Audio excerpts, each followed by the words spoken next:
ఎందుకంటే మేము చెప్పేవి ఆ చట్టంలో కొత్త చట్టంలో వచ్చినాయి కాబట్టి.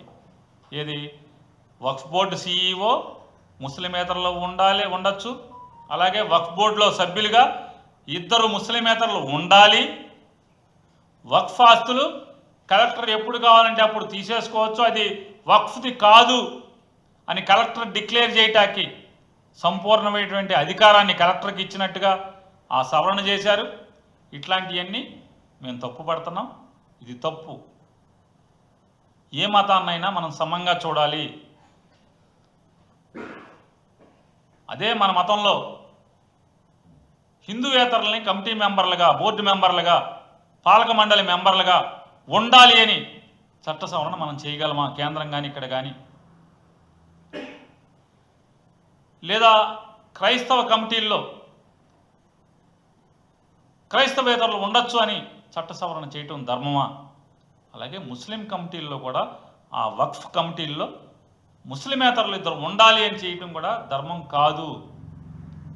అలాగే ఇట్లాంటి రకరకాల వాళ్ళ మనోభావాలని, అంటే రాజ్యాంగంలో మనం రాసుకున్నటువంటి డాక్టర్ బాబాసాహెబ్ అంబేద్కర్ గారు ఏదైతే ముందు చూపుతో, మరి మీలాంటి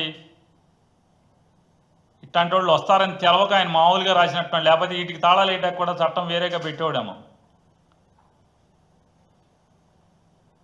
ఈ రకంగా బాబాసాహెబ్ అంబేద్కర్ గారి రాసుకున్నటువంటి రాజ్యాంగానికి తూట్లు పొడుస్తూ దానికి వ్యతిరేకంగా, సహజ న్యాయాలకి విరుద్ధంగా, సుప్రీంకోర్టుల తీర్పులకి భిన్నంగా విరుద్ధంగా జరిగినటువంటి చట్ట సవరణ ఇప్పటికైనా పునరాలోచన చేసి వెనక్కి తీసుకోమని చెప్పని, భారతదేశంలో వ్యక్తిగత స్వేచ్ఛ, మత స్వేచ్ఛ, ప్రార్థనా స్వేచ్ఛ ఇటువంటి తూట్లు పొడిచేదానికి ఎవరు కూడా ప్రయత్నం చేయకూడదు. భారతదేశం అలజడులు లేకుండా సుఖశాంతులతో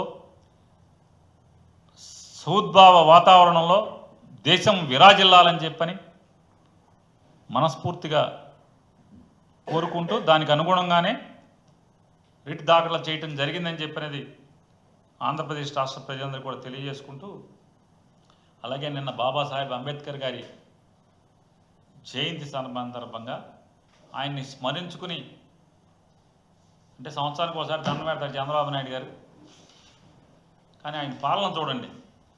నిన్న బాబాసాహెబ్ అంబేద్కర్ గారి రాజ్యాంగానికి వ్యతిరేకంగా 2 దళితుల్ని నడి రోడ్డు మీద సంకెళ్ళు వేసి నడిపించినటువంటి సంఘటన ఈ దిక్కుమాలిన కూటమి ప్రభుత్వంలో నిన్న జరగటం, అంబేద్కర్ గారి జయంతి రోజునే ఈ రకమైనటువంటి దళిత వ్యతిరేకంగా ఈ ప్రభుత్వం పనిచేయటం, మానవ హక్కుల్ని కాలరాస్తూ ఇద్దరు దళిత యువకుల్ని బేడీలు వేసి సంకెళ్ళు వేసి నడి రోడ్డు మీద నడిపించుకుంటూ తీసుకెళ్ళటం అనేది మేము తీవ్రంగా ఖండిస్తూ, ఈ కూటమి ప్రభుత్వం యొక్క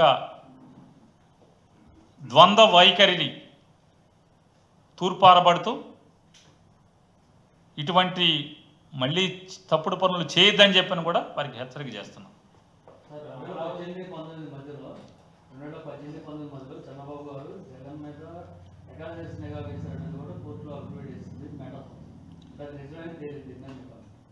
సార్ మేము ముందు నుంచి చెప్తున్నాం, 2019కి ముందు చెప్పాం, తర్వాత చెప్పాం.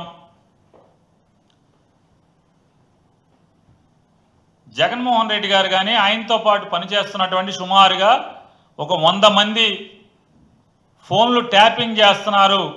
ఈ ఏబి వెంకటేశ్వరరావు అనే అతనే ఈ సామాన్లు కొనుక్కొచ్చాడు ఇజ్రాయెల్ నుంచి అని మమతా బెనర్జీ గారు చెప్పింది. మేమంతా మాట్లాడాం, చెప్పాం.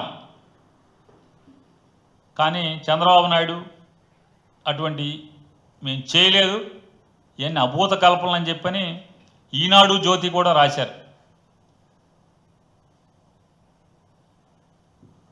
మామూలు ఇంకెవడన్నా అయితే ఏమన్నా చేసుకోవాలి.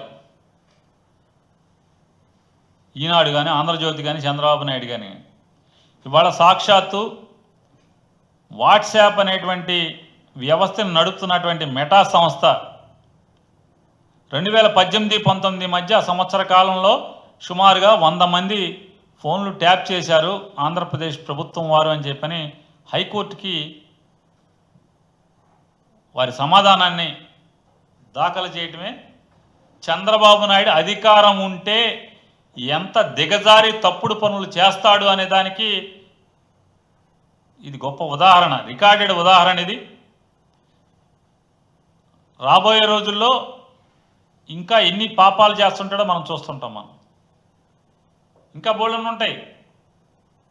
కొత్తగా 44,000 ఎకరాలు ఎందుకు రాజధానిని విస్తరిస్తున్నాడు, ఆ రాజధానిలో విస్తరించడానికి కారణాలేంటో, ఎవడెవడికి ఏం ఆస్తులు ఉన్నాయో రేపో ఎల్లుండో ఒకటెల్లుండో నిజం నిలకడ మీద తేలుతుంది.